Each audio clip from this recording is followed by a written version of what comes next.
அவர மாரி புலம்பல. இவர்கள் அத ஒரு கருத்த உருவாக்குறாங்க திரும்ப திரும்ப. அப்ப உருவாக்கும்போது என்ன ஆகும்? எப்படியா நீ சொல்றன்னு பதில் சொல்லுவாங்கல்ல. அத வச்சுக்கிட்டு அவரே சொல்றாரு, சொல்றாருன்னு சொல்றது.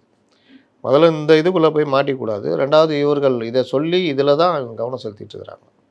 அதனால அ இது எல்லாம் விட்டுருங்க. நடைமுறைன்னு வரும்ல. அப்ப தெரியும்ல என்னான்னு. நானும் ரவுடி தானன்றது யார் ரவுடின்னு தெரியும், எல்லாம் தெரியும்.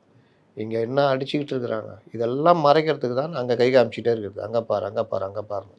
அங்க எல்லாம் ஃபார்ம் பண்ணி எலக்ஷன நோக்கி நகர்ந்துகிட்டு இருக்கிறாங்க. இங்க கூட்டணி தான் இருந்துச்சு.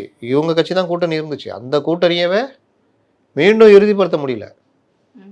உங்க கூட இருந்துகிட்டு தாவேகா கூட பேசிக்கிட்டு இருக்கிறாங்க. இன்னைய வரைக்கும் காங்கிரஸ் திமுக கூட்டணி இருக்கா இல்லையான்னு தெரியல.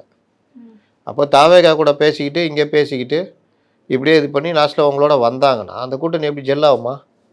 வெறுப்பா தானே பார்ப்பான். அந்த இது தானே இப்போ வரைக்கும் நடக்குது. உள்ள பாமக கொண்டு வரேன்னு இவரு திருமாவளவன் வருத்தத்தில இருக்காரு. பாமக வந்தா என்ன? நீங்க பேசிட்டு கூட ஒண்ணா இருங்கன்ட்டு செல்வ பெருந்தகை சொல்றாரு. நீங்க யார் அத பத்தி சொல்றதுக்கு? எங்க கட்சிய பத்தி நீங்க என்ன சொல்றதுன்னு திருமாவளவன் அங்க பாயிறாரு. இப்படி தான் இவர்களுக்குள்ள சண்டை ஒருத்தருக்கு ஒருத்தர் சண்டை போயிட்டு இருக்கு. இதில இன்னும் தொகுதி இது எவ்வளோ எண்ணிக்கை ஒதுக்கல. அப்புறம் தொகுதி ஒதுக்கணும். இதெல்லாம் முடிஞ்சோன்னா உள்கட்சியில யார் யாருக்கு என்னன்னு ஒரு சண்டை இருக்கு. இதெல்லாம் மறைக்கிறதுக்கு தான் அங்க கை காமிச்சுட்டே இருக்கு.